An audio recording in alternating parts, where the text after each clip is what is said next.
सोने की लंका का असली इतिहास। एक बार माता पार्वती ने महसूस किया कि महादेव तो देवों के भी देव हैं। सारे देव तो सुंदर महलों में रहते हैं, लेकिन देवाधिदेव श्मशान में, इससे तो देव की प्रतिष्ठा भी बिगड़ती है। उन्होंने महादेव से हट किया कि आपको भी महल में रहना चाहिए। आपका महल तो इंद्र के महल से भी उत्तम और भव्य होना चाहिए। उन्होंने जिद पकड़ी कि अब ऐसा महल चाहिए जो तीनों लोक में कहीं न हो। महादेव ने समझाया कि हम तो ठहरे योगी, महल में तो चैन ही नहीं पड़ेगा। महल में रहने के बड़े नियम विधान होते हैं। मस्तमौला औघड़ों के लिए महल उचित नहीं है, परंतु देवी का वह तर्क अपनी जगह पर कायम था कि देव यदि महल में रहते हैं तो महादेव श्मशान में क्यों।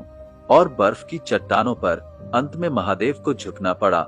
उन्होंने विश्वकर्मा जी को बुलाया, उन्हें ऐसा महल बनाने को कहा जिसकी सुंदरता की बराबरी का महल त्रिभुवन में कहीं न हो, वह न तो धरती पर हो न ही जल में।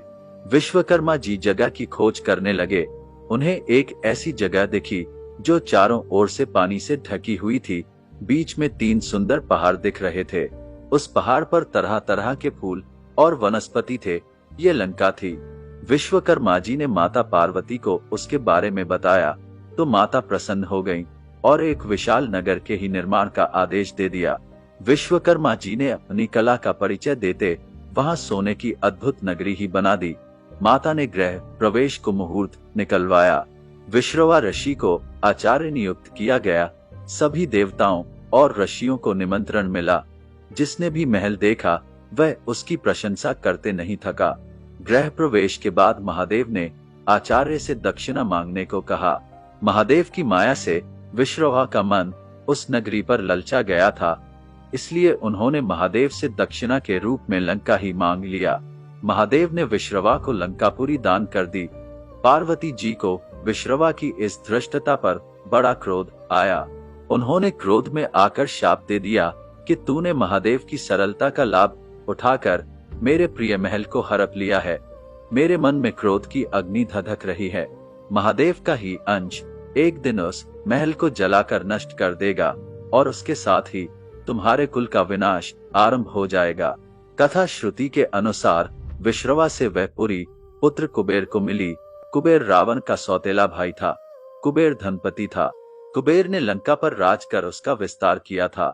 रावण ने सुम्बा और बाली द्वीप को जीतकर अपने शासन का विस्तार करते हुए अंगद द्वीप, मलय द्वीप, वराह द्वीप, शंख द्वीप, कुश द्वीप, यव द्वीप और आंध्रालय पर विजय प्राप्त की थी। इसके बाद रावण ने लंका को अपना लक्ष्य बनाया।